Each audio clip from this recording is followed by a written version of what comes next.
Hi, Sagittarius. Welcome to your April 2025 general tarot reading. It's Rena here. Well, since I'm doing all of these announcements, this is going to be the last time I do it. I'm always like, oh gosh, what about if somebody watches for their sun sign and the rising sign? They have to hear me say this twice. But basically, I have a main channel called Rain and Moon Astrology. And some of you know of this, and that's why you're here, because you like the tarot. And at the time, I said I was just going to dedicate this channel to the tarot. And that pretty much is what it's going to be. I might do, who knows, I might do guided meditation, ASMR, things that are kind of related to spiritual topics, but, kind of not necessarily tarot, but not necessarily astrology either. But on my main channel, I was going to just like not have the tarot at all. And then I thought about that again and I said, no, I better have one set of tarot readings because I do feel that there is a demand for tarot, and I want to make sure that my channel consistently gets views, at least what I can do, and also for my private readings to demonstrate what I do there. So I'm going to have one set.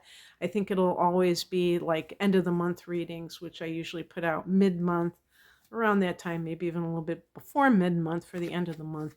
And then all my other tarot readings here. And actually it feels a lot better to do that because I don't like to have too many tarot readings on my main channel because I really do mostly astrology.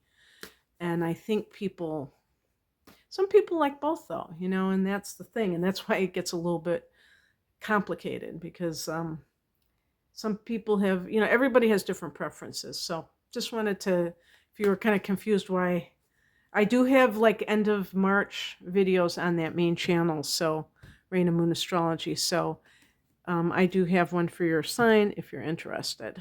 Oh gosh. Okay. Sag. Okay, I'm a Sag, so this is going to be fun to see. Ooh, what the cards are.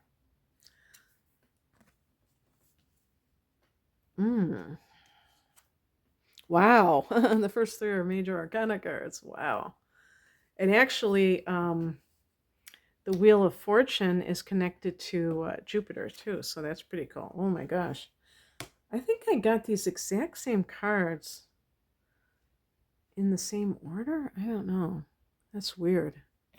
Okay, well that's good. That's another card that's connected to Jupiter and Pisces. At least it's Jupiter. Wish fulfillment. So that's good. Couple of I have like another sign got like these two cards in the exact same positions. Weird. Can't remember what sign it was. The heart of the matter is the Emperor card, and this card is connected to Aries. I always connect it to Capricorn. I think it's more of a Capricorn vibe, but it's this, I mean, the Justice card too, it can be like a judge. I mean, it could be like a legal matter. And this is the past. I'll talk about the past card. It's the Justice card. Somebody seeking justice, waiting for a legal decision to be rendered. This card is connected to Libra. So it could be somebody that maybe you've just recently met and you're with an Aries person. And Aries and Libra are opposing signs. In April, we are having a full moon in Libra, and that means that the sun will be in Aries, the opposite sign. So it could be maybe something around that full moon that is important for Sagittarius. I have an astrology reading on my main channel for April already up, so you can check over there if you're interested in the astrology of April for Sagittarius, but it could be something along those lines. But anyway, just like looking at it separately, the Emperor card is about taking charge of your life. Getting your house in order, maybe sometimes literally. Just being like sometimes it can be like another person. This could be like a literal Aries person or somebody, a father or a father figure, but this person may be more on the authoritarian side. So with the Justice card, if you have been looking at this issue, you might be like, this is not, I demand to be treated fairly. So even like a boss, I would say this, the emperor could be like a boss, and it might be something that you don't really want in your life. On the other hand, if this is an aspect of yourself, the justice card could be that you're balancing your life. Maybe you were too extreme and you couldn't, you felt like your life was chaotic, and now you're getting everything together in April. The higher message is the Wheel of Fortune, and this is a card of alignment. So it is about cycles, and it is about, like, when being able to see when one thing is over with, and when something else is new, like a new cycle has begun. Sometimes it's hard to tell because, with change, like I was just thinking about what's happening right now in our world, where whether you're talking to channelers or astrologers or psychics or whatever, they're saying like we're entering this new phase. People call it 5D ascension, all these things. And it's hard when you're in the midst of it. You might be like, I don't see anything that's really uh, getting better, if that's what they're saying it's going to be. When sometimes it's like increment, well, it is always incremental. And when you look back, you can say, wow, those years were like so life changing. But when you're in the thick of things, you might not really know it. And I think about, I'm constantly like, I constantly marvel about the 60s. When you think about, I was born in the 60s, I was born in the middle of the decade. But I don't really remember the 60s. But the thing is, it's like when you see videos from the early 60s where it looks like it's the 50s, and then you see like 1969, and it's like, it's so different. And I wonder, like, the people that were old enough to really experience a lot of things as let's say adults or late in their late teens when it started, how much they might have really grown, and how uh, it was just like so intense because it was so, the growth was so accentuated. I think sometimes, it can be less so. But yeah, I mean, it just blows my mind. So the same thing here, where you may be like growing and maturing and really like becoming the authority of your life. It doesn't have to be like you're an authoritarian or somebody is an authoritarian, but I mean, when it's happening to you, it can simply be that you are becoming more responsible or something like that.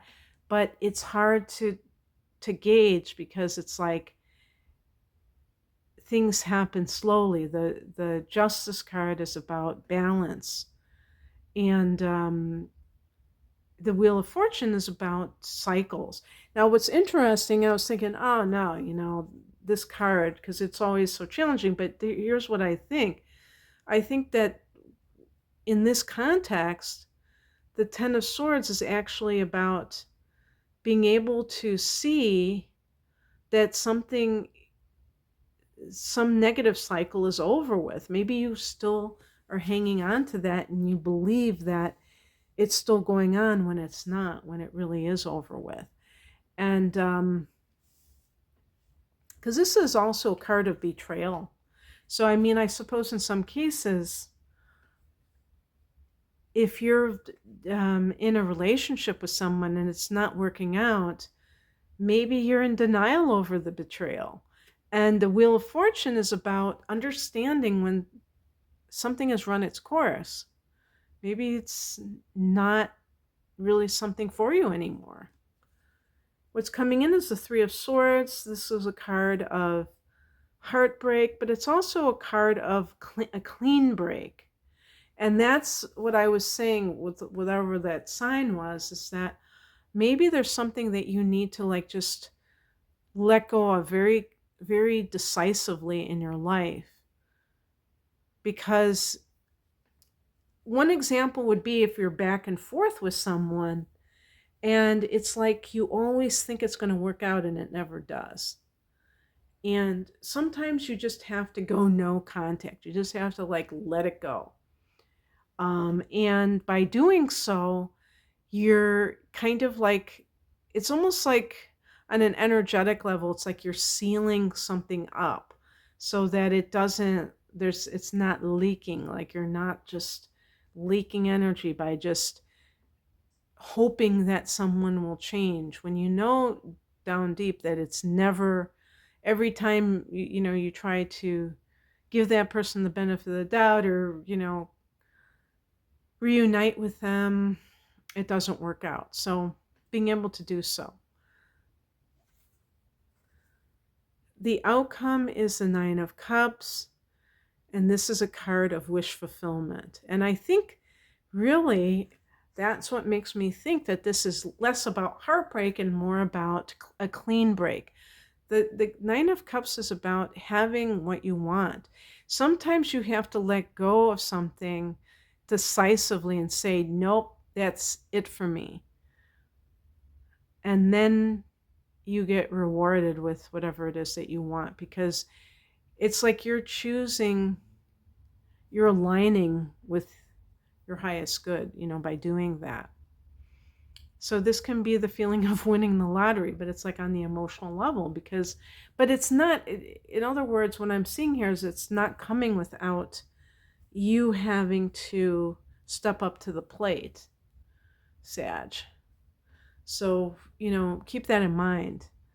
But yeah, this is really great, and I hope that you enjoyed this.